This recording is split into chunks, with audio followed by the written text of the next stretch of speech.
John and Ed, they're on patrol, chasing shadows, heart and soul.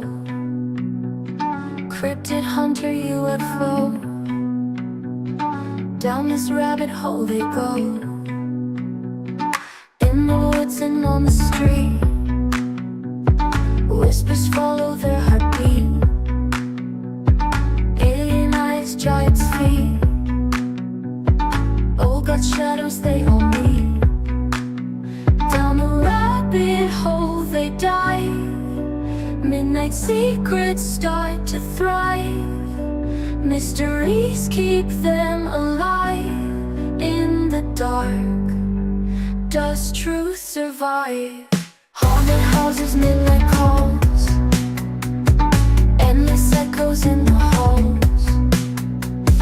Ghostly murmurs, secret falls. Every clue, they chase them all.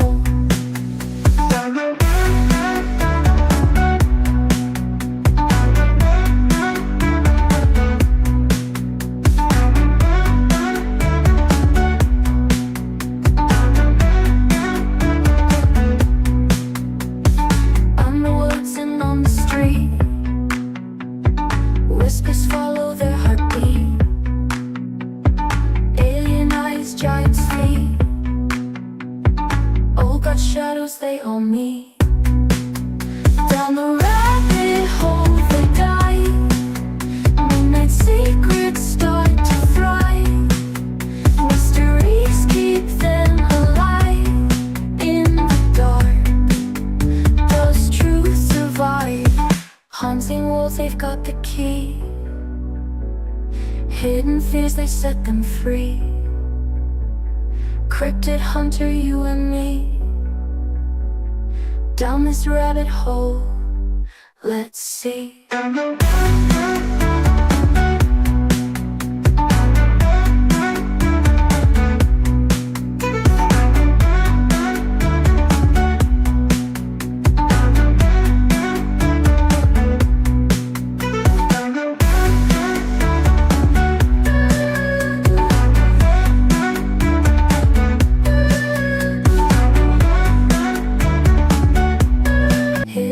They set them free. Cryptid hunter, you and me. Down this rabbit hole, let's see.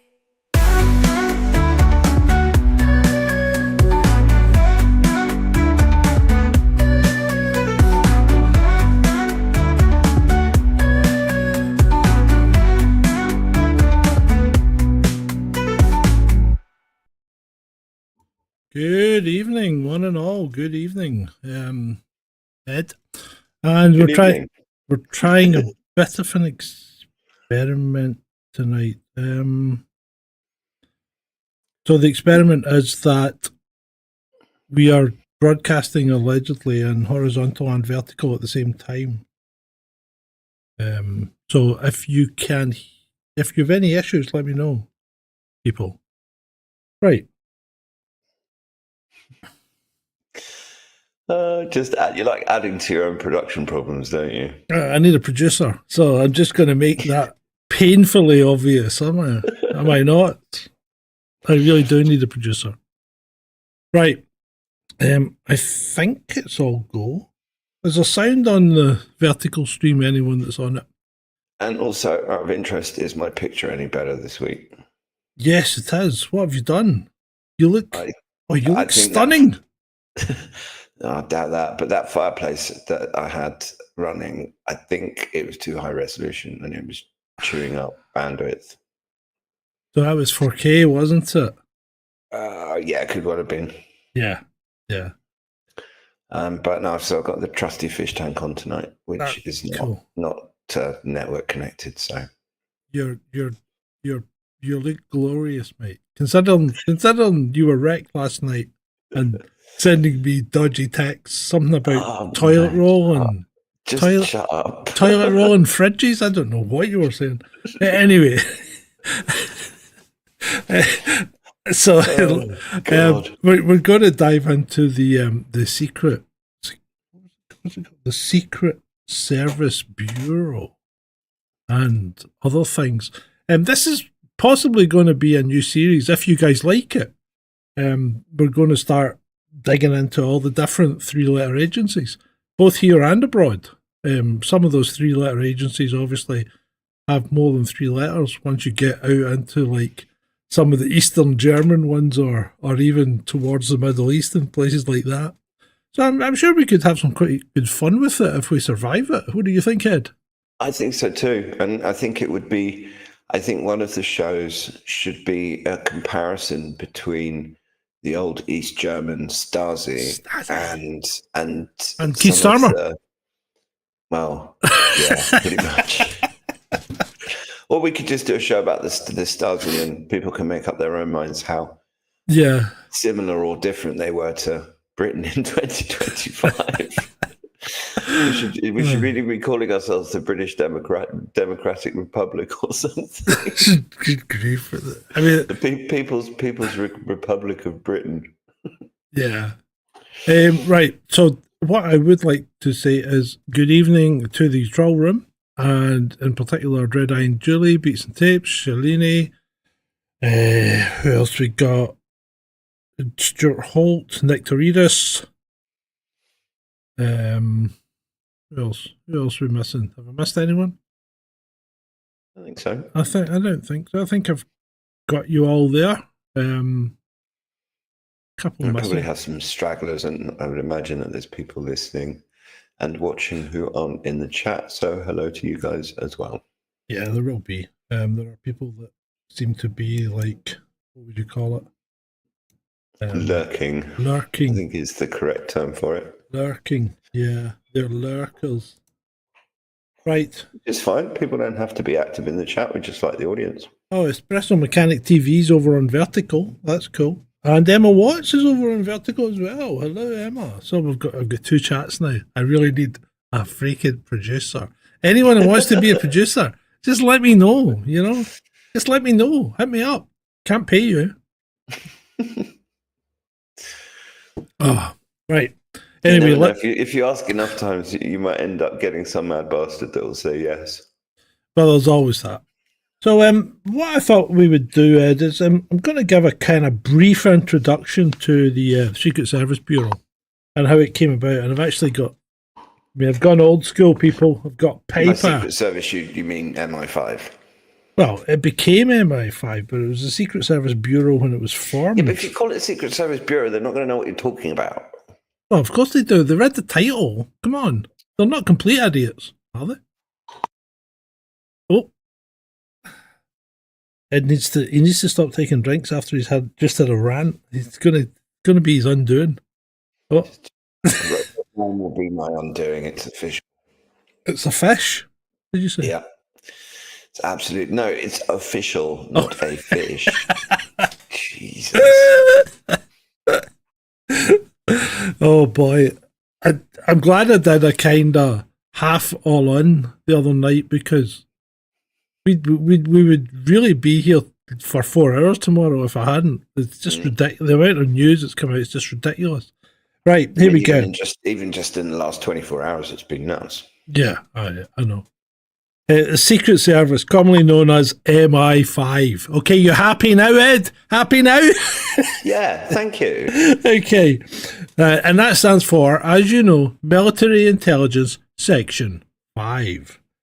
Has played a pivotal role in safeguarding the United Kingdom's national security for over a century. A century, they say. Established in 1909 as part of the Secret Service Bureau, MI5 initially focused on countering German espionage activities in the lead-up to World War I.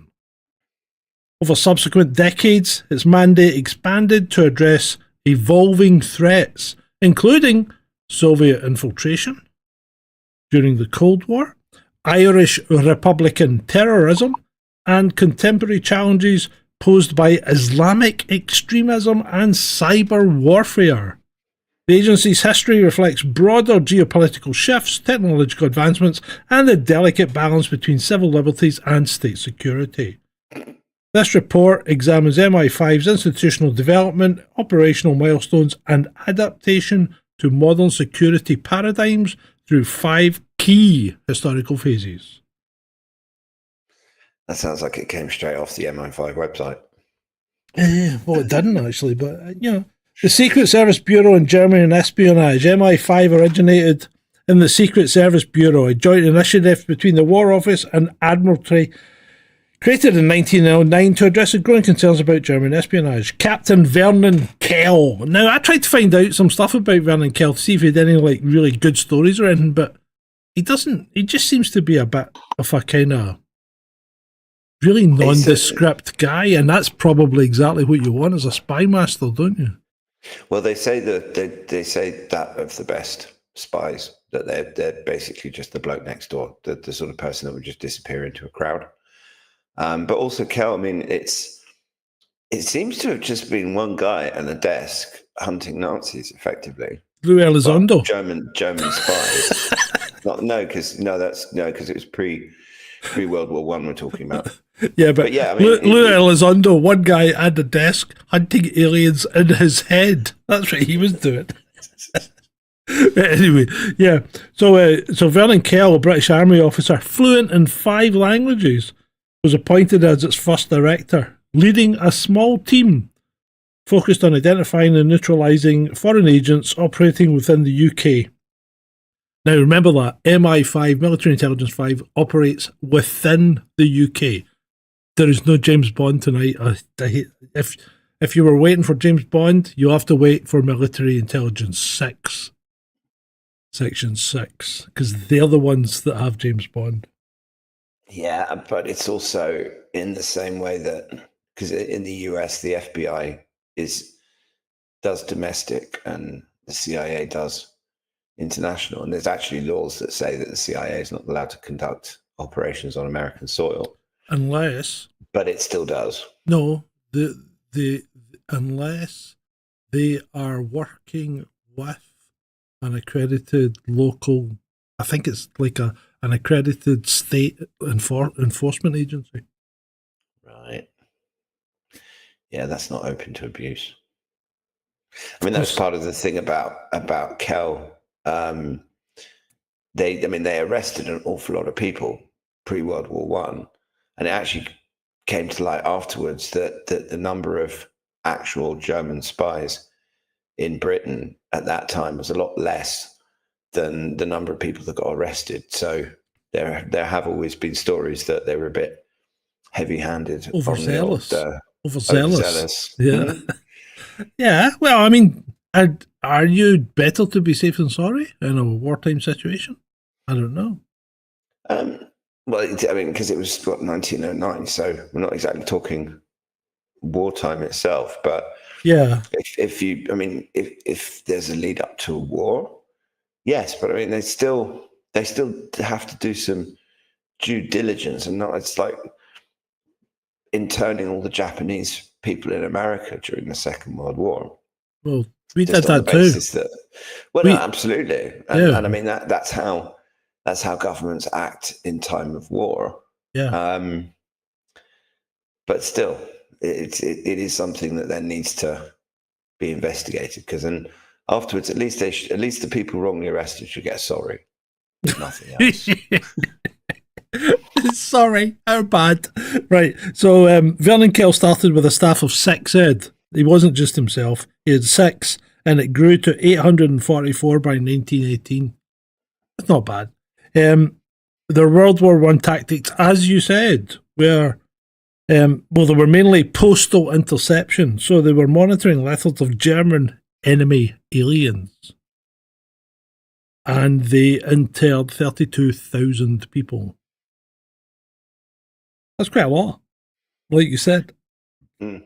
I'm no doubt there were not 32,000 German spies in the country. No, but it's unfortunately these things do happen during war. Yeah, I mean, we've got the current government locking people up for posting stuff on social media. So. Well, yeah, I mean, it's actually pretty similar, isn't it, when you think about it? And they also had a thing called DORA powers, DORA, like Dora the Explorer. Defense of the Realm Act. The Defense of the Realm Act allowed arrests without trial. and it was criticised for overreach. Yeah, probably a little bit. Is that still active? I don't know. I need to check that out. The Defence of the Realm Act. It's probably been repealed. And there was a... to be honest, there's probably some anti-terror law they could use anyway. Yeah. So conspiracy... Well, yeah, the anti-terror laws are pretty much the same. You can arrest someone without... Or you can detain them really for unlimited time. They don't have the right, as you've found out recently, they don't have the right to a phone call. They don't have the right to have anyone informed. They don't have the right to a lawyer. You know, so basically the anti-terror laws are just massively overreach, I think, if applied against one's own citizens. I think there should be an exemption in the anti-terror laws that you can't apply them to a citizen. Well, I mean, most of the current anti-terror laws came in the wake of 9/11, which was a great excuse for them to introduce all this authoritarian nonsense. But it's Christ, I completely forgot what I was going to say. I hate it when that happens. That's okay. You've just killed off some of the brain cells last night. They weren't, yeah, but they weren't doing any good anyway. You're better getting rid of them, you know. If they're weak enough to get killed off by a little alcohol, then you're better off without them. Just survival of the fittest. Yeah, let the survivors take the heavy load. Conspiracy angle. Early MI5 feared a German hidden hand was manipulating British pacifists and unions. Well, do you not think governments still feel that? They seem to, because they have this, their hidden hand these days seems to be the far right, which, as far as I can make out, doesn't actually exist. No, it's just a term that's bandied about, you know. Well, it's the same. I mean, early MI5 were going after far left, i.e., communists and people who were affiliated with the Soviet Union or fascists, because they monitored the British Union of Fascists as well, which is Oswald Mosley's crowd, I believe. Yeah. Sorry. Well, no, because it was also after World War One, they had a massive funding cut, and there was a lot of competition with other agencies that had sprung up during the war. And I don't know. I've always thought that these intel agencies, how often do they actually create their own threats? Because these people have to justify their existence. There always has to be some kind of threat. And even in the Cold War period, they weren't constantly spying with each other, against each other. I mean, it was just, well, no, I mean, they were, but they weren't killing each other's agents and stuff like that. A lot of it was just intelligence gathering. Yeah. So actually, you touch on a good point there, because I remember I used to listen to a podcast all the time called No Agenda with Adam Curry and John C. Dvorak. And I mean, they're still going, and it's a very good show. They had a theory that the FBI needed a major incident every 6 weeks to keep the attention up and to keep the funding stream and to keep them relevant. And when you actually started looking back at it, kind of much played out. There was something happened every 4 to 6 or 4 to 7 weeks, right? There was always something happened. And sometimes it was something that the FBI had orchestrated, like, you know how they did set up people. And like they would take, I mean, just let's say mentally challenged people. I got there. You got to give me credit. So they would take like mentally challenged people and prime them and set them up and talk them into doing stupid things. And to me, that's not catching a terrorist. That's making a terrorist. You know. Precisely, and I mean that sort of thing's still going on today. I mean, it does make you wonder how much, because these guys supposedly are out there gathering intelligence, which it's actually fairly passive. You're not trying to influence anyone. You're finding out what people think and what people are saying and trying to infiltrate foreign governments and stuff like that. It's when you get into the territory of trying to influence policy in foreign governments, or actually doing more than just gathering intelligence. I mean, that's where it starts to get very murky. But yeah, it's also, it does. I mean, the other thing that MI5 supposedly does is create double agents, where they find out that someone is working for an enemy. Let's hold off on that, because there's a whole section on the double cross, right? But anyway, before we go into that, I just want to say thank you to the people over on the Vertical stream, which is our experiment tonight. Scott Chegg, McNell's TV is over in Vertical as well. Emma was there. I think she's joined us on Horizontal. So there are two streams, guys. There's one that you would watch if you're on a phone. You're quite happy. Stay on the Vertical. You can also come over to the Horizontal if you're watching on something like a computer or a TV or whatever. And it's the same thing. It's just a different format. And it's there for your convenience, because we go the extra mile to give you the best in entertainment. Don't we? You do. Well, you do. I don't. I just sit here and talk and drink and smoke. Yeah. Right. So the question is, do we want to go into World War II, or do we want to deal with MI section 1 to 4? Because what happened there? Well, that was one of my big questions going into this whole thing, that I really wanted to know what happened to 1 through 4. Why does it just start at 5? And obviously it didn't. And there were actually different. There was MI 1 through 4. Yeah, there was. MI 1 dealt with, there was actually, goes even more crazy than that, because there was MI 1A, MI 1B, MI 1C, and MI 1D. Yep, there was. But broadly speaking, MI 1 dealt with cryptanalysis and communication security. MI 2 dealt with geographical intelligence and regional expertise. MI 3 dealt with European intelligence and Cold War transition. And MI 4 dealt with aerial reconnaissance and technological innovation. So there's certain things that those agencies did that are now being done by MI6. Yeah. Oh, no. I meant GCHQ. Yeah, I think 3 was kind of absorbed into MI6. Mm-hmm. And then there's also obviously the special branch, which is affiliated with the police, which you probably know more about. I think the special branch probably deserves to be a show all on its own. Yeah.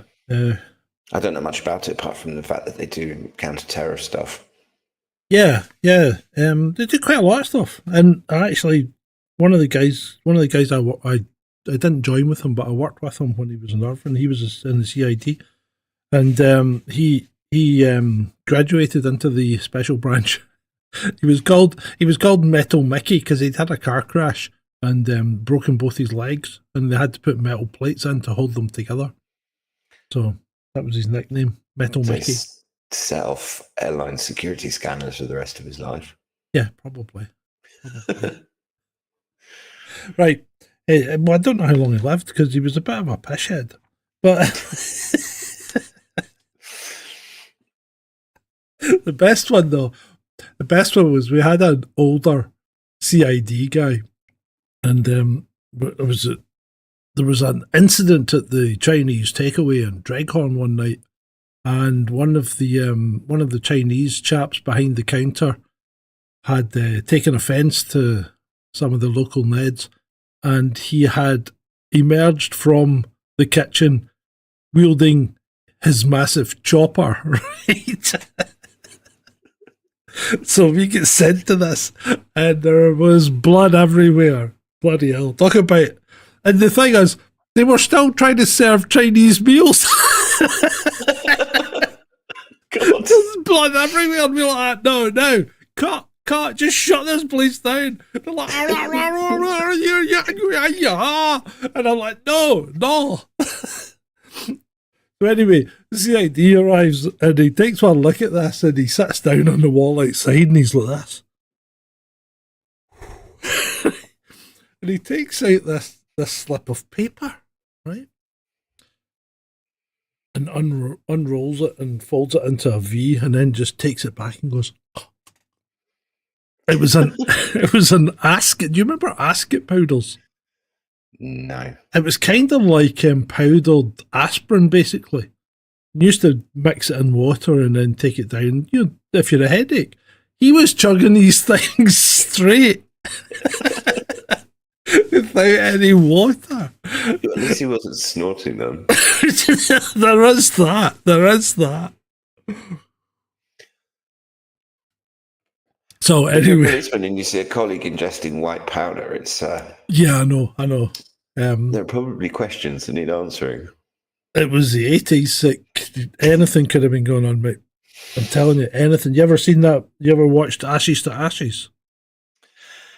Gene Hunt. No. Oh, you've got to watch Ashes to Ashes. If you want to know what the 80s were like as a police officer, Ashes to Ashes is more like a documentary than a drama. That's exactly what it was like. It was crazy. They were doing stupid things, and we did very similar things as well. Anyway. Right, where are we? World War II. Let's move to World War II. The double cross system and strategic deception. So, Operation Double Cross. They turned 115 German agents into double agents, including Juan Pujol Garcia, also known as Garbo, who fabricated a fake 27 spy network for them. So these were German spies that were now working for MI5. How do you trust someone that you've turned, though? That's the thing. How do you trust them? I think that there has to be you have to have some sort of leverage over them, or they don't know who they're working for.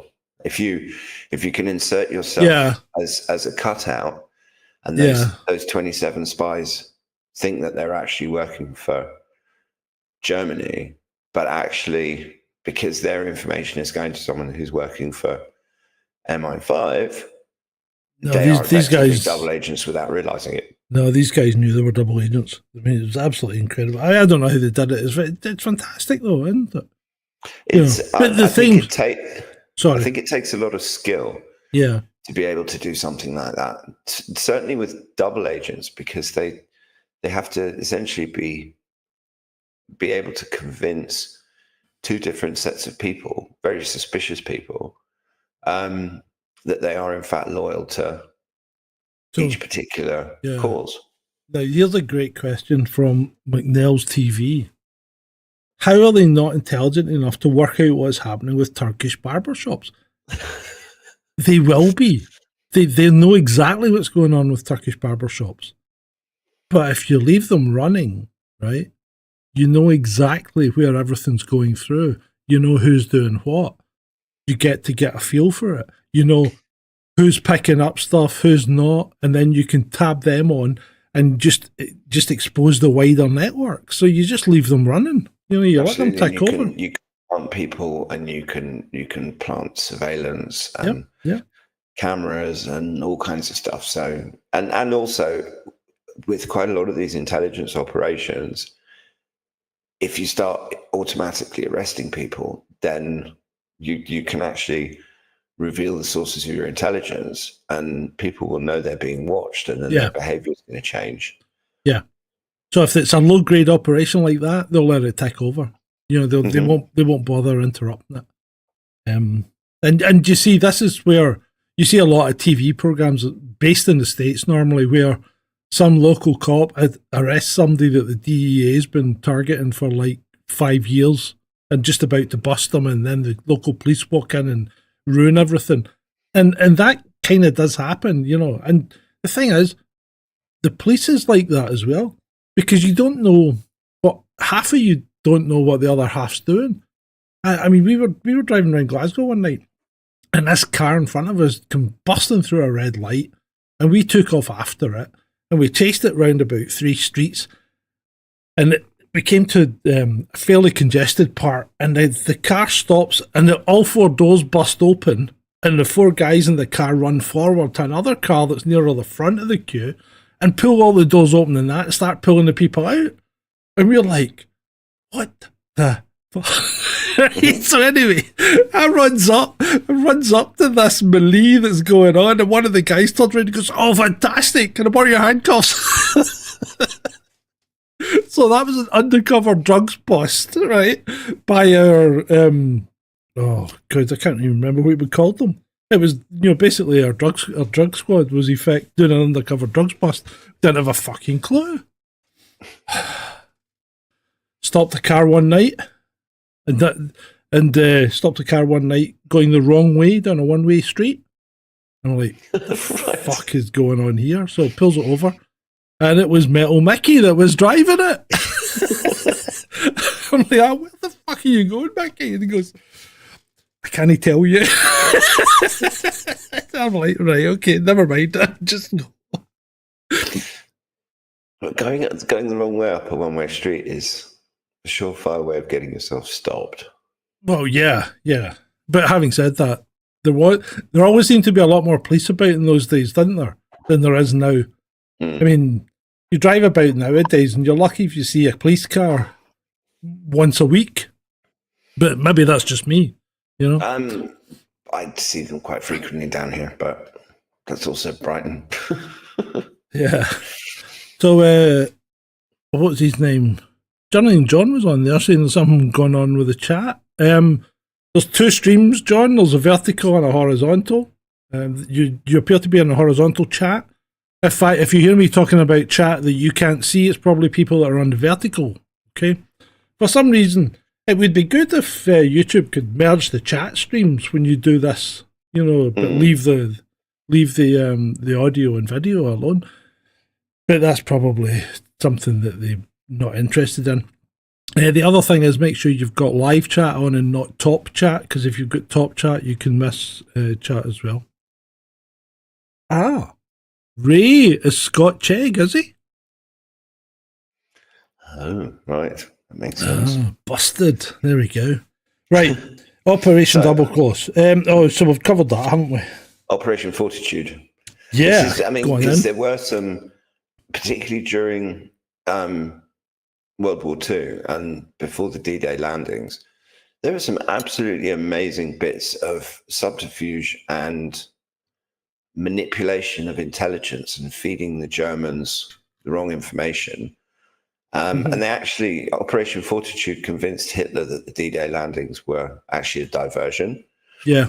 And they even, I think they actually planted a corpse they found a corpse in a morgue in Britain. Yeah, they did. Yeah. And they dressed him up as an airman, and they put. Did we cover that? I think we did briefly in a previous episode. They shot him out of a torpedo tube. Yeah, and they essentially launched him into the South Atlantic, and he ended up on the Spanish coast.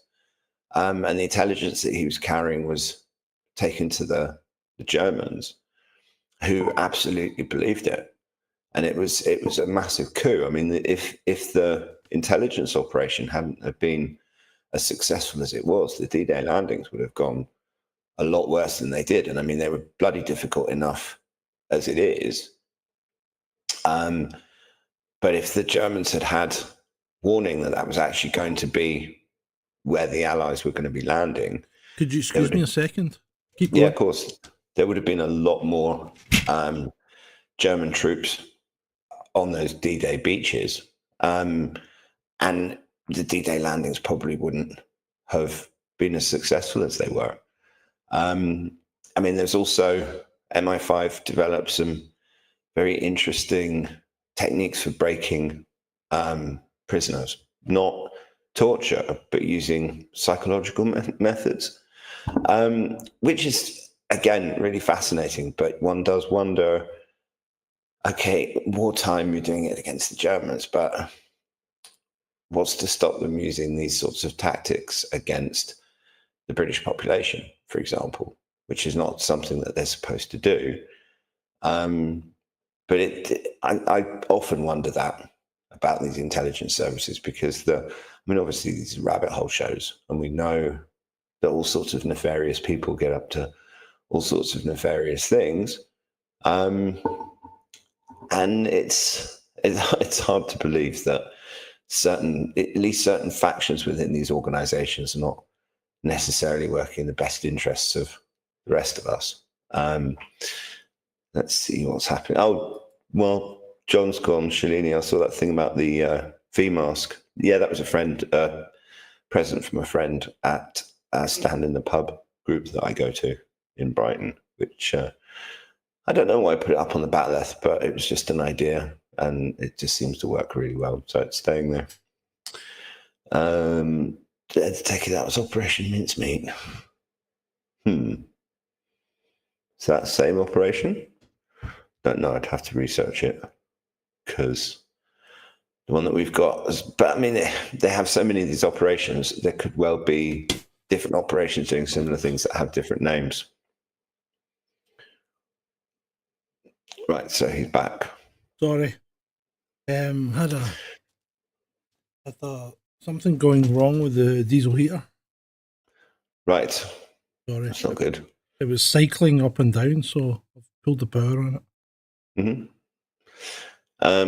We just got to the camp 020 interrogation, Oh, which yeah. was MI5 secret prison at Latchmere House, which was employing these psychological tactics to break spies. Yeah, I like the way that it's in brackets, not torture. Of course it's not. We're British. We don't do torture, you know. Although, what's his name? Vernon Kell, he was, the guy that started it all. He was very particular about never laying your hand on a person, on another spy, because if you start beating someone up, they will basically tell you anything you want to hear in order for you to stop beating them up. Well, this is the thing about torture, is that there is study after study after study that says, and also real world experience that says it simply doesn't work, that once you inflict a certain level of pain on people, they will literally tell you everything that you want to hear. Yeah. It's what they use it for is breaking people and setting an example to others. Yeah. And also, if you're interrogating someone in one cell and in the cell next door, you've got someone being beaten up and they're screaming, then that tends to serve as a bit of an inducement to the person in the other cell to actually start talking, lest the same thing happen to them. But I don't know, that was something else that changed after 9/11 with these intelligence agencies. That was the days of that old 24 series with Kiefer Sutherland, where Jack Bauer basically just tortures his way to information and does all kinds of horrible things, which prior to 9/11 Americans wouldn't have even entertained. And it's we're the good guys, and the good guys don't torture, and we use other means. That was at least the public face of it. Yeah. And then after 9/11, obviously the gloves came off, and they used the whole false flag nonsense operation that was 9/11 in order to further larger geopolitical agendas. And now, when you look at the moment, we have British journalists like Kit Clarenberg and what's the other one? Dave Medhurst? Medhurst as well, who are being picked up by counter-terrorism police in the UK at Heathrow Airport or Gatwick or wherever. It's when you get off the plane until you actually get through the UK border, you're effectively in no man's land, legally speaking. And so the government they've used that as the way to pick people up for questioning. And as you pointed out at the beginning of the show, if you're picked up under the Terrorism Act, you don't have a right to be silent. You don't have a right to not give them the keys to your devices and stuff and your passwords. And you don't have any rights whatsoever. And for them to be using those sorts of powers against journalists who are publishing stuff that they disagree with kind of just proves everything J.D. Vance was saying in his speech that we'll undoubtedly talk about tomorrow. Yeah. Well, yeah, it kind of does, doesn't it? I mean, right, shall we move on? So, what's his name? Churchill took over the MI5 in 1940. Did you know that? I didn't know that. Yeah, Churchill was the head of MI5 in 1940 before he was made Prime Minister. Well, he always said that the truth needed to be protected with a bodyguard of lies. I think he used the term. Yeah. And they're still doing it, aren't they? Undoubtedly. Yeah. Undoubtedly. I mean, you can see that with all of the Russia thing. There was only not that long ago, there were revelations about a secret group within the British government connected to the intelligence services, Project Alchemy, I think they're called, who are heavily involved in Ukraine war propaganda, and even down to convincing the British public that they'd have to put up with a drop in their living standards so that we could spaff billions on this pointless war that is being lost. Yeah. But it's a similar sort of thing. Let's talk about that tomorrow. Yeah, anyway. No. I'm only raising it in reference to the intelligence services. So let's move on to the Cold War scandals, the Cambridge 5 and Soviet infiltration. This is where MI5 gets its comeuppance a bit, doesn't it? Yes, and the Cambridge 5 particularly is something that I've been fascinated by since I first heard about it. And the 5 refers to, originally it was Cambridge 4, and then later on it was revealed that there was a 5th. And they all long suspected that there was a 5th man, but nobody really knew who it was. But the original 4 were Donald McLean, Guy Burgess, Kim Philby, and Anthony Blunt. And they were all working for the Soviets for a very long time. And they passed, what is it? Donald McLean passed information on the atom bomb and NATO formation. And his most significant action was leaking details of the Manhattan Project, undermining US confidence in British intelligence. He defected to Moscow with Guy Burgess in 1951. They were also gay lovers. And this is also a time when homosexuality was obviously illegal in the UK. Guy Burgess worked as a journalist, and then for MI6 during World War II and later in the Foreign Office. And he passed 4,604 documents to the Soviets, more than any other member of the Cambridge 5. And he died in Moscow in 1963. And Burgess also died in Moscow, but in 1983. Kim Philby was one of the worst, or possibly one of the best in terms of spying, but one of the worst in terms of just how much he betrayed his own country.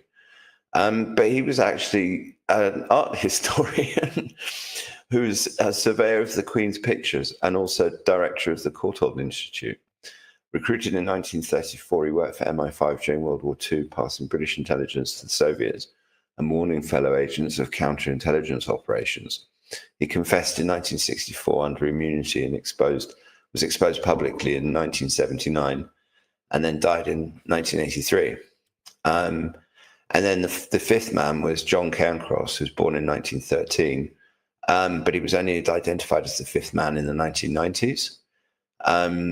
And he worked in the Foreign Office, the Treasury, Cabinet Office, Bletchley Park, MI6, and Ministry of Supply, leaking atomic secrets and raw decrypts like Enigma and Tunny. He also influenced the Battle of Kursk. He confessed in 1964 and died in 1995. So, unbelievably damaging spies, not just in terms of the actual intelligence that they passed to the Soviets, but also the way that they dented confidence of our allies like the United States. And after the Cambridge 5, there was a weariness on the part of the Americans to actually trust British intelligence completely.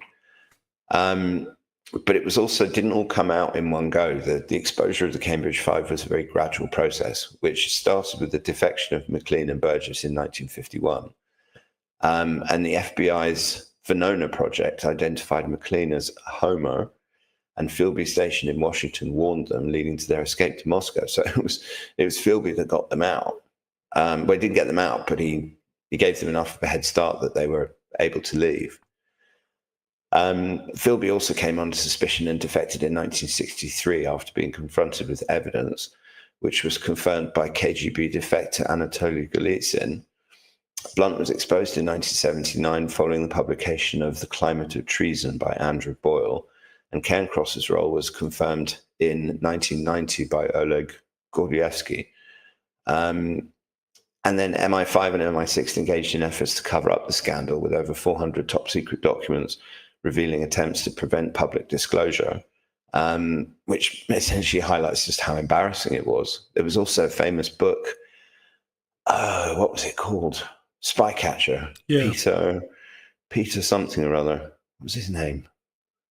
Anyway, but I remember that during the 80s that oh Christ, what was his surname? Anyway, he wrote this book, Spycatcher. Yeah. And the British government managed to get it banned, certainly from publication in the UK. It was published elsewhere, so people were still able to read it. But obviously, this is the days before the internet, where it's much more difficult to get foreign books from Peter abroad. Wright. That's the one, Peter Wright. And it's absolutely, but yeah, it's just completely fascinating, because the thing is that they actually believed that they were doing the right thing, and they'd become converts to communism because of fighting Hitler, mm-hmm.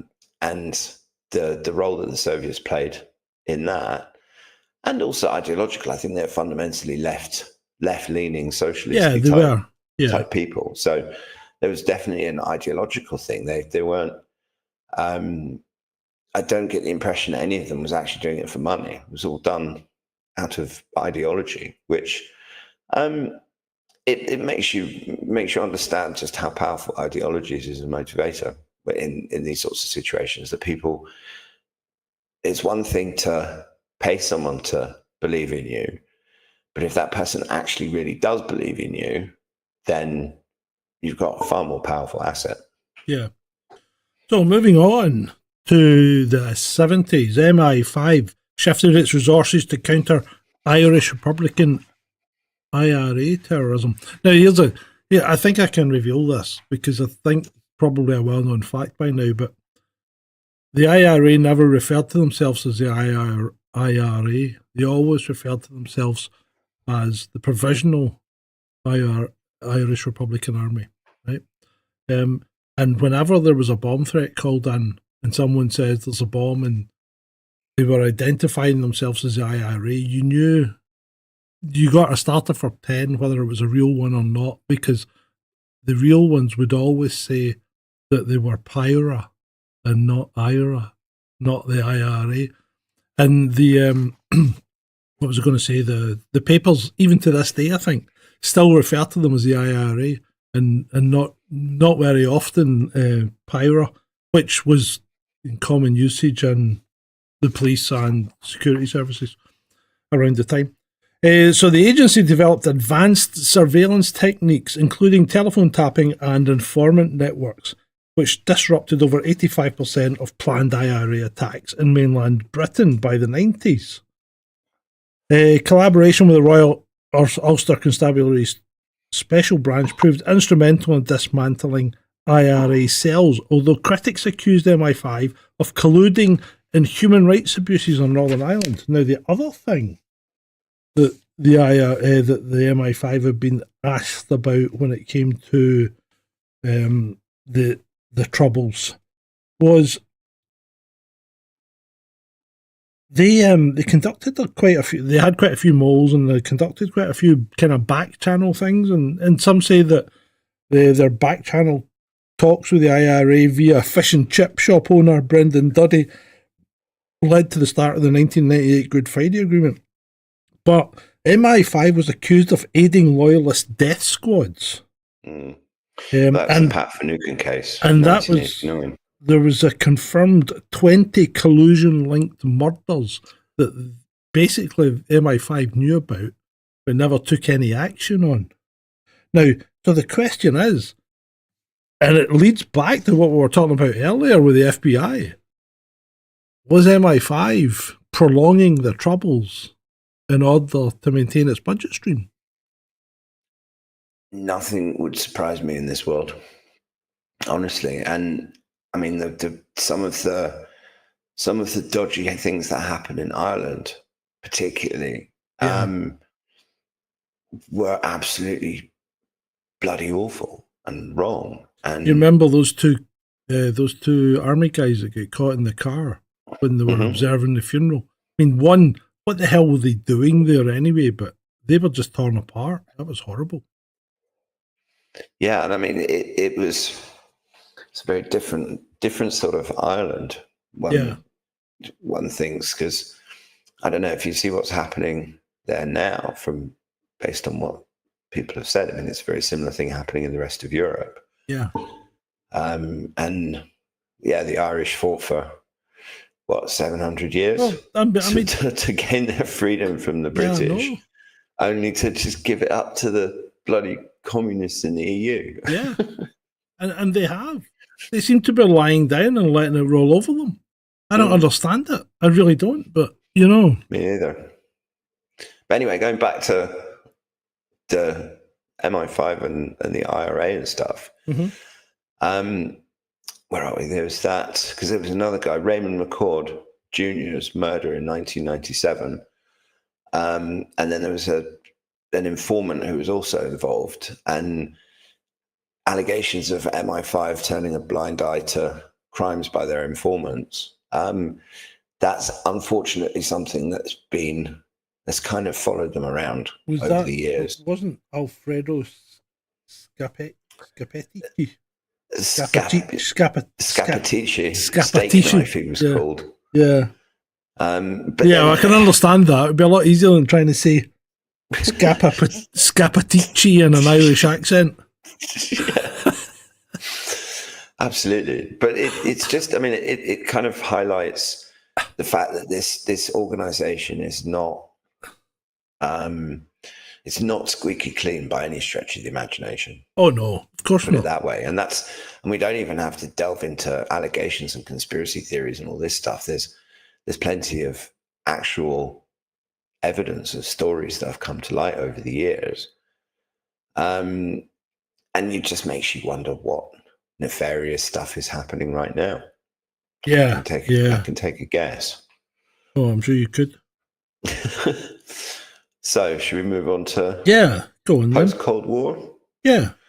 Post-Cold War MI5 focused on counter-terrorism, particularly Islamic extremism, but faced controversies over extraordinary rendition, which is that wonderful practice of black bagging people and taking them off to foreign sites with much looser morals, shall we say? Places like Poland and Egypt and there's black sites in Poland, Guantanamo Bay, and I know other places as well. I know.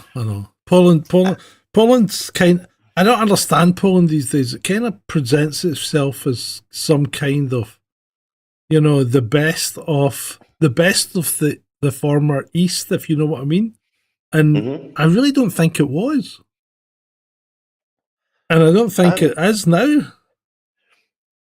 I don't think there is any such thing as an actual best country, because every person who lives in whatever country thinks their country is the best. Do they? Trust me, when you come from two countries, you notice it becomes immediately apparent what people are like. To start with, they're always asking. I always get questions which imply making me make some kind of choice. For example, England playing Holland at football. Who do you support? I don't. I turn it off. I can't fucking stand football. And that's but that's just That's just nationalism. Anyway, where were we? Cheers to McNell's TV, who's just joined the channel as a probationer. Well done, sir. Ooh. Thank you. Appreciate that. It's always nice. Right, so the 9/11 attacks prompted MI5's largest expansion since World War II, with staff doubling to 4,500 in 2010. And then the 7/7 London bombings exposed gaps in monitoring homegrown extremism. And this is a big gap in their monitoring, because they never expected people that were born in this country to take action against it in the manner of the 7/7 attacks. They never expected their own citizens to do this. They were always looking for people coming in, fresh immigrants, if you will.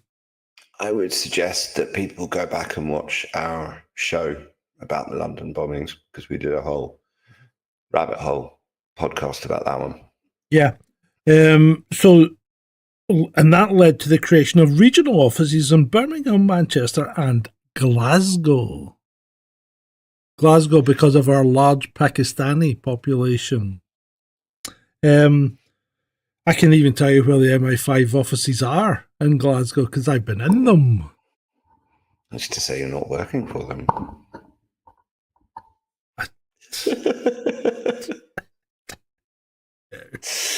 Wow. No, I don't think you're working for MI5. Do you think if I was working for MI5, I'd be sitting here on a Thursday, on a wet Thursday night in Scotland, pouring my heart out to you with misinformation?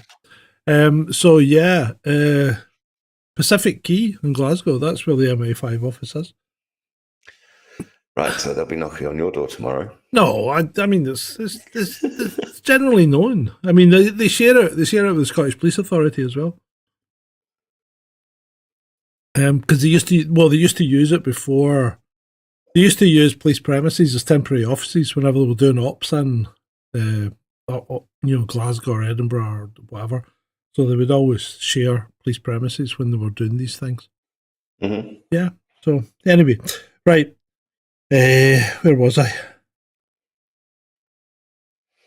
MI5 regional offices. Yeah. So since 2010, 67% of disrupted plots have involved Islamic extremists, while 23% related to Northern Ireland dissidents. In the cyber domain, MI5's National Cyber Security Centre, established in 2016, has countered state-sponsored hacking groups linked to Russia. We forgot the Profumo affair. And China. But we can always come back to that if you want. The 2020 Integrated Review allocated $1.9 billion to enhance cyber defences, reflecting the growing centrality of digital threats. So MI5's evolution from a 6-person bureau to a technologically advanced security apparatus mirrors the UK's changing threat landscape.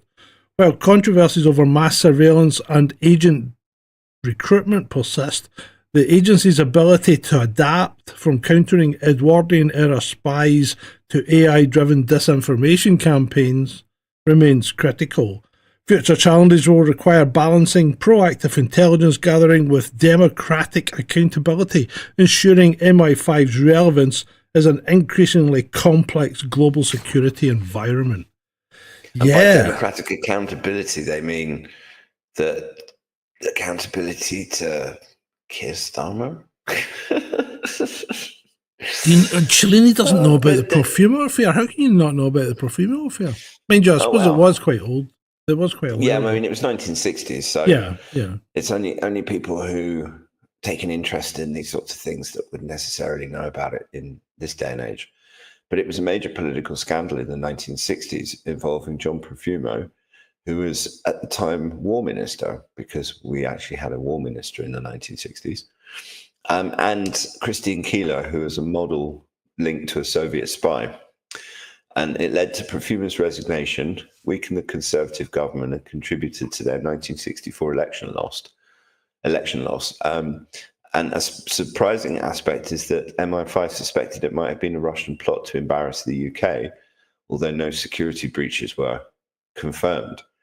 And it centered on John Profumo, so obviously Secretary of State for War. And he only had a brief affair with Christine Keeler, who was 19 years old at the time, starting in 1961. But the scandal erupted in 1963 when Profumo lied to Parliament about the affair, only to admit the truth later, which then led to his resignation on June the 5th, 1963, which weakened Harold Macmillan's government, which then subsequently resigned in October 1963. And then the Conservative Party were beaten in the 1964 elections. So it had quite a profound impact on the government at the time. And I think it was also Private Eye, the satirical magazine. Yeah, I think they were involved in the scandal coming out as well. Yeah, I think they might have been. Yeah, but it all centered. Essentially, it was centered around Christine Keeler because she was sleeping with John Profumo, but she was also sleeping with Yevgeny Ivanov, who was a Soviet spy. And because of that, she was a prostitute, wasn't she? She was a model, John. Sorry. But it's also, I mean, we have to remember that this is the early 1960s where the sexual morals were different than they are now, kind of thing. Well, there was just lots of shagging going on, basically. I mean, it's the early 60s. Everyone was shagging everyone else. 19 was probably quite old in those days when it came to shagging, to be fair. Shalini. So yeah, that was the Profumo affair. Yeah. I mean, there's been various books and films and all sorts of different things about it, and it's worth investigating. Yeah, and oneself. I mean, we could actually. I mean, there's enough there to do a whole rabbit hole about it. And there's loads of. If you ever want to catch up on MI5, there's loads of TV dramatizations and programs about it as well. You know, Spooks was good. I enjoyed that. Spooks, To Catch a Spy. You know, all the Jean le Carre books, and I'll tell you, Slow Horses. You want to watch Slow Horses? It is freaking tremendous. Also, Tinker Tailor Soldier Spy with John Hurt. Yeah, that was a John le Carre. It's a really good movie. John le Carre book as well, wasn't it? Mm-hmm. Yeah, I mean, it's not quite James Bond. Yeah, in terms of action and grippingness, but because le Carre was connected to the intelligence services, so he kind of knew what he was talking about, and it's a fairly accurate portrayal of what things were like back then and the overall mood, because I think it's difficult for people in 2025 who didn't live through any part of the Cold War to understand what things were like back then.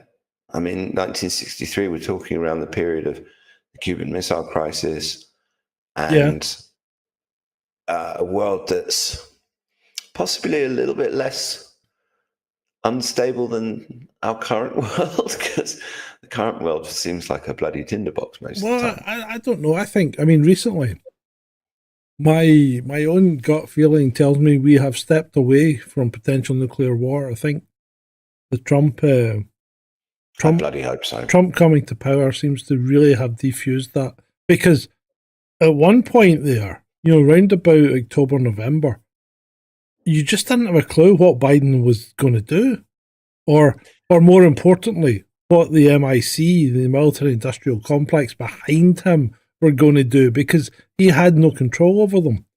And well, they were pushing, you know? Absolutely. I mean, because Biden, and we know this now, the media's were hiding it for his entire presidency, that he was essentially not competent to be president.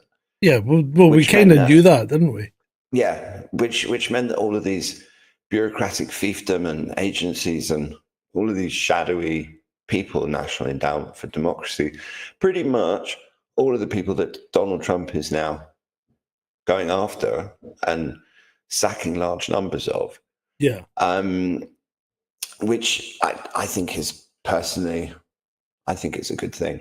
And I'm warming to J.D. Vance every speech he makes because he talks a huge amount of sense. And I'm actually kind of enjoying the fireworks. And I mean, this is obviously more stuff to discuss tomorrow. I'd love to be able to buy a ticket to watch him in Starmer. I'd love to be a fly on the wall when that goes off. Oh, yeah, I really would. Absolutely. Yeah. He's going to come in with this grandiose plan to put 30,000 troops in. You know, it's typhoons. I mean, just, they're brainless. It's like, if you want to start a war with a nuclear armed superpower. I was watching. We should really leave it till tomorrow, but yeah, no, we should. Absolutely. I was watching a snippet from Glenn Greenwald, who I find a bit insipid normally, but he was bang on. You know, he was telling this guy on some news show. You know, the guy with the patch. I've forgotten his name. You know, he thinks he is something because he was a soldier. He wears an eye patch. Not ringing any bells. But he's going on about no, you're wrong, John. The Ukraine are winning the war, and Russia are losing millions of people. The ratio is 4-1, and things like that. And Greenwald's going, if Ukraine are winning, I mean, he's quite straightforward. He goes, if Ukraine are winning the war, what direction is the front going in? Why is it going east? Yeah. And that's it. Well, they're going to, at some point, it's going to come out that Dan Crenshaw. Because when these people talk about how many casualties the Russians have taken or how well the battle's going, they're getting all of that information from the Ukrainians. Mm-hmm. They don't listen to anything the Russians say because it's all Putin propaganda. Yeah, of course. And when it comes out that 1 million plus Ukrainians are dead, there's going to be a bunch of shocked people out there. And I mean, you can tell there's even videos. I mean, there's someone's done a 3-hour the graveyard video tour. Of just graveyards in Ukraine. Yeah. And the whole thing is absolutely insane. It's just, you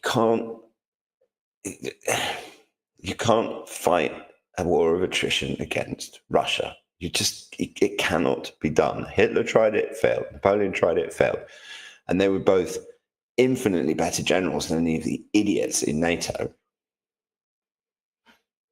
But yeah, now we're diverging into all-in territory. Have we got more MI5 stuff? Well, no, I think we're pretty much wrapped up MI5. You know, it's been a cursory look at it, the history of MI5. I mean, I'm not saying we won't revisit some of its more famous operations, but I think there's also all sorts of rumors. I mean, there was rumors that they were spying on Diana. Yeah, there was. I mean, you wanted to keep this to about an hour, and that's us just over. Oh, right, yeah. No, yes. I think, yeah. You know, I do look after your health. I wish I did sometimes. Yeah, but we can go on. Tomorrow's going to be a bloody long show anyway. Yeah, we'll have a longer show tomorrow. But yeah, no, that was cool. I think I quite enjoyed it.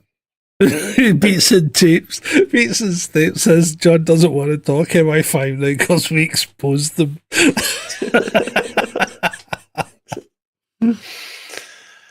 Oh dear. But I mean, there's plenty more to come back to, because I mean, MI5 has been implicated in all sorts of bits of scandal, like torturing and rendering people to torture sites and all kinds of stuff like that involved in. The Diana thing was quite. I mean, the Diana thing was almost a given because, especially when she took up with Dodie. I mean, even before Dodie, they didn't like her boyfriend. Did he not die under strange circumstances? That guy. Do you remember that guy? Which one? Oh, the kind of, I don't know, the kind of sleazy looking guy.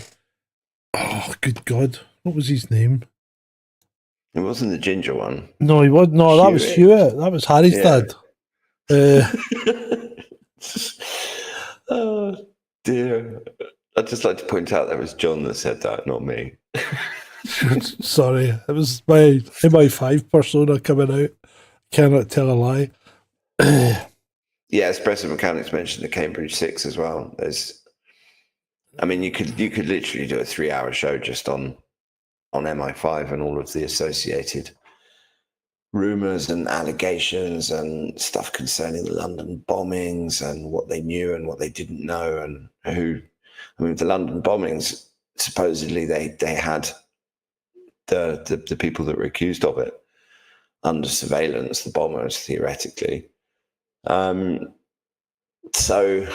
yeah, it's difficult to know in this day and age how much power these guys wield in the background, especially with the internet, and the potential power and access that they've got to all of our information and tools that they're using that Edward Snowden talked a bit about in his some of his releases and things like that.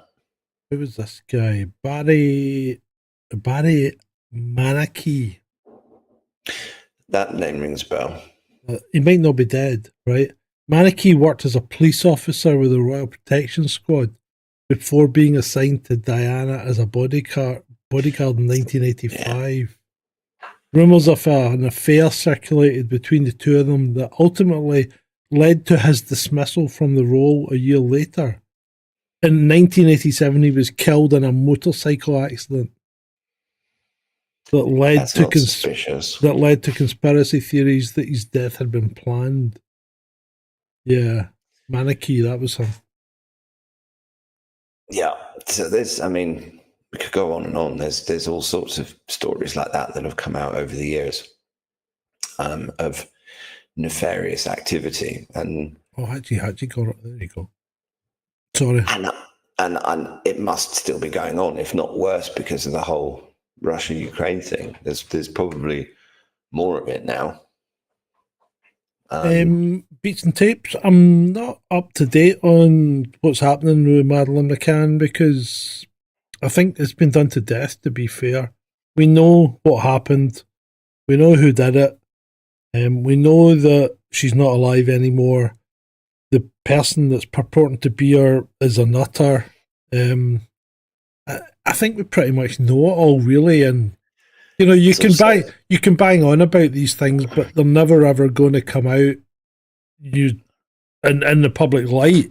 It's just always going to be in the shadows. But I think everybody really knows what happened, And I think to some extent it's also used as a distraction because it's something that the tabloids love jumping all over. Yeah. But there's still kids go missing to this day.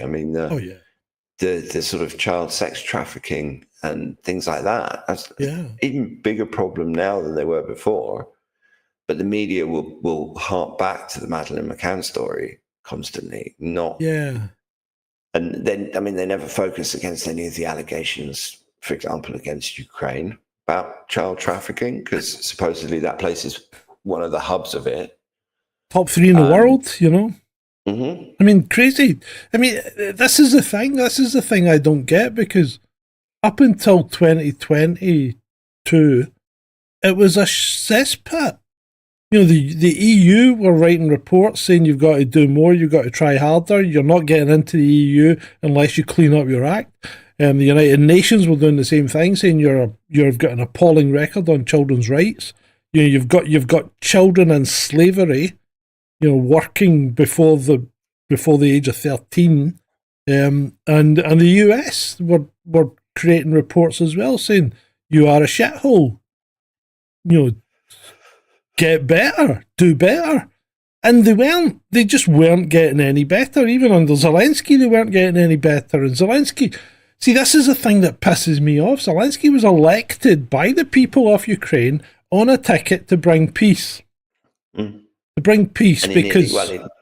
He nearly had it, and they'd initial every page of the... No, but even before that, he was elected on a ticket to bring peace to the East, because Ukraine and Donbass had always had this fucking beef against each other, and there was the rebels in the Donbass backed by Russia, and then there was Ukraine who were shelling the Donbass since, 2014?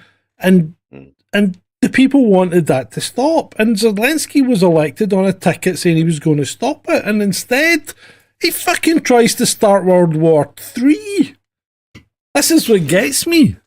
And nobody fucking... Yeah. I mean, people are going on there saying Zelensky's not a dictator. He's, he's an elected person. He's trying the best for his country. And Donald Tusk, and this should be on tomorrow night, but Donald Tusk from Poland stands up and gives him a fucking glowing recommendation. And I'm like, who the fuck dropped a missile on Poland, killed 2 of your citizens, and then tried to start World War III by asking for NATO to make a preemptive nuclear strike on Russia? Fuck me. You can't make that shit up. No. It's absolutely mental. The amount of provocation that has happened as well. And they say Russia's unprovoked full-scale invasion. No, if it had been a full-scale invasion, they would have been at the edges of Kiev within a few weeks. And more of Ukraine would have been flattened. And Putin made a lot of errors. I find intellectually insulting because it ignores at least 25, if not 30 years of perfectly available history. We're not talking about history that was hidden. I mean, I've lived through it. And you see the way that the media demonizes Russia. And Russia's not perfect. Exactly, but no country's perfect, and our own government needs to sort itself out before pointing fingers at anybody else. Mm-hmm.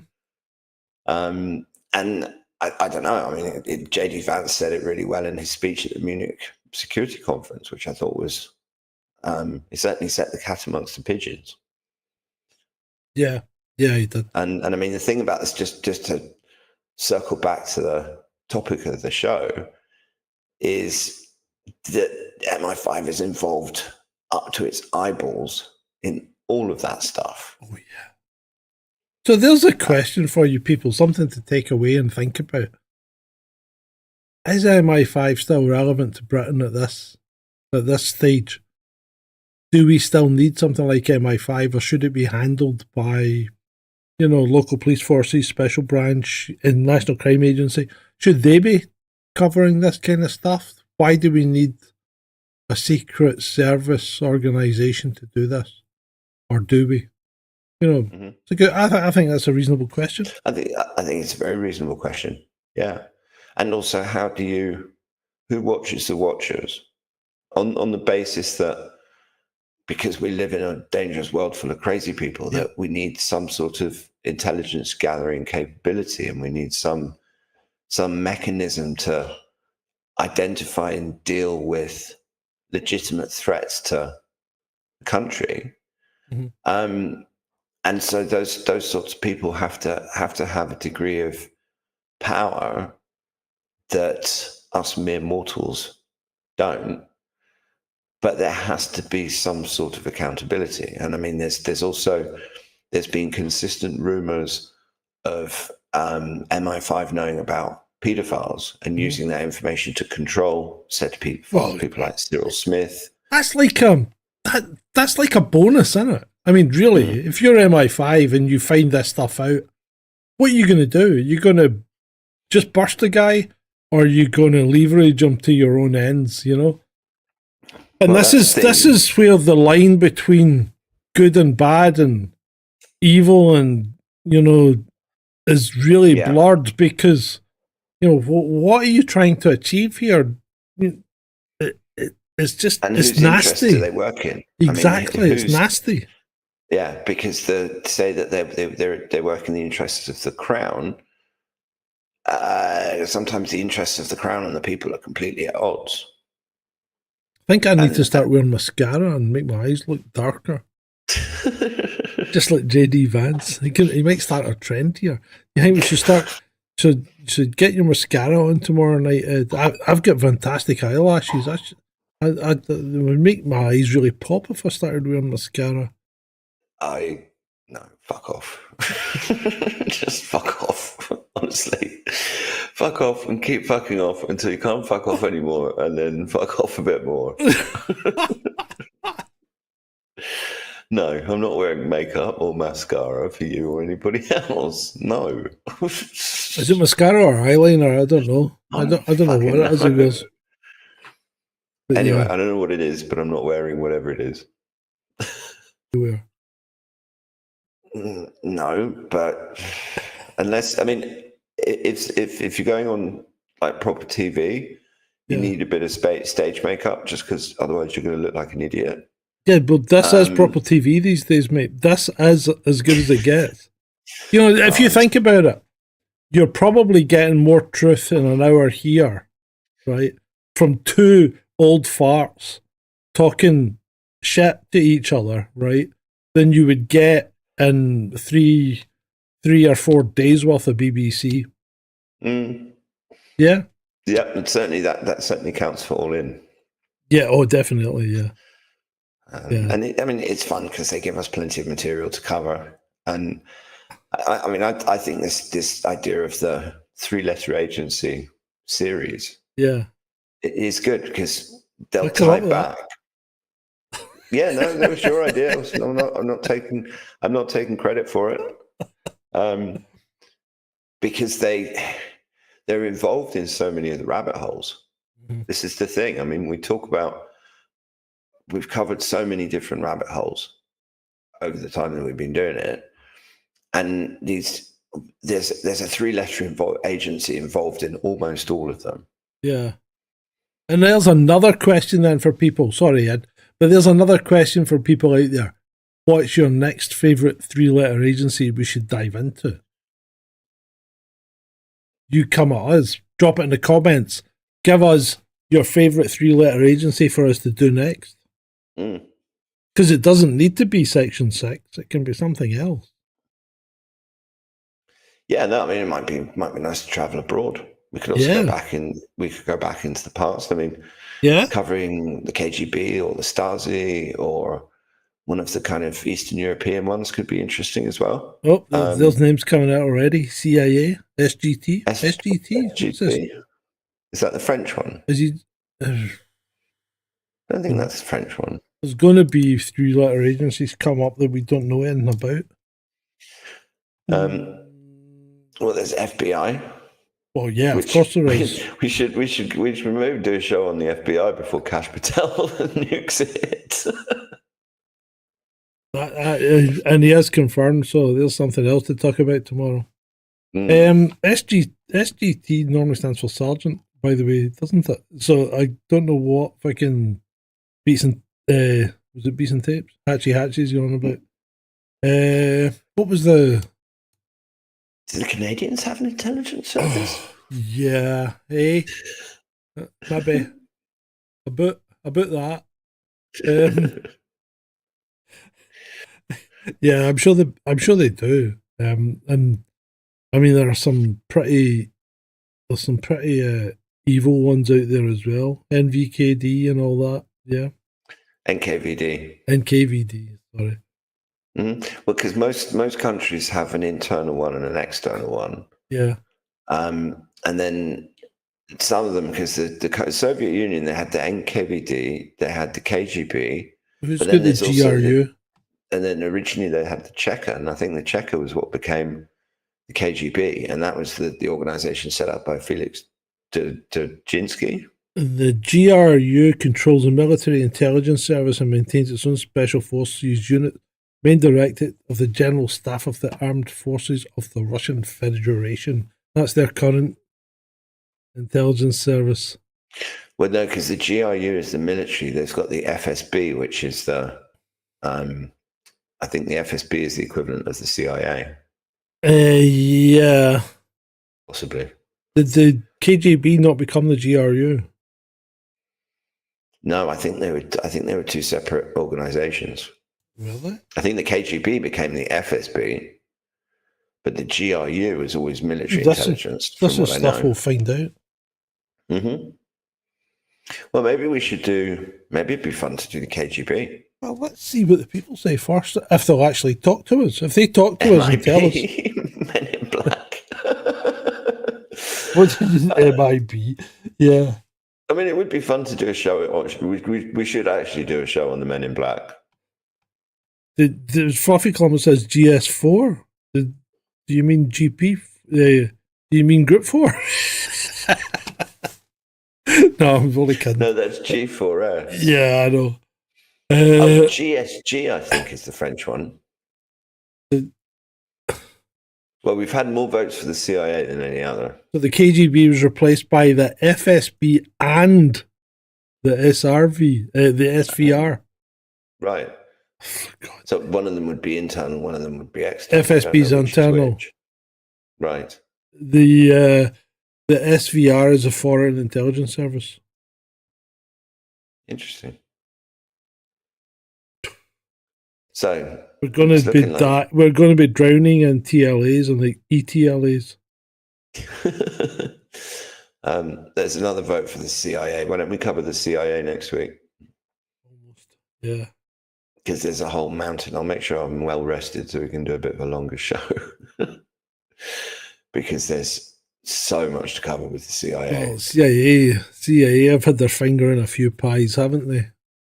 Well, yeah, but there's also some, I mean, if you look at people like James Jesus Angleton and Alan Dulles, I mean, we're talking about some of the darkest people in American history. HW. Oh, well, yeah, he was a director of the CIA as well. Yeah, he was, wasn't he? And people like William Colby, who said that they'll know their mission is complete when everything the American people believe is a lie. Mm-hmm. Yeah. That's kind of where we're at now. Yeah, pretty much. So yeah, should we do CIA next week? Yeah, probably. Yeah, if anyone, if we get a massive influx of comments looking for something else, then fair dues. But I think it's looking like we might be doing the CIA next week. And I'd just like to finish off by saying that at this point in time, neither of us are suicidal. We're in fairly reasonable health, and we don't intend to take any trips by small aircraft or hang about in hot tubs. And also that this show has been purely for informational purposes. I'm not trying to divulge any state secrets or get anyone into trouble or anything like that. And we do. All of the stuff we've covered is in the public domain. And we do have dead men's handles activated, just in case. Always sensible to have one of those. Indeed. So thank you one and all for attending this show tonight, because we've had a blast and I hope you have. In fact, I'm sure it's been great for you.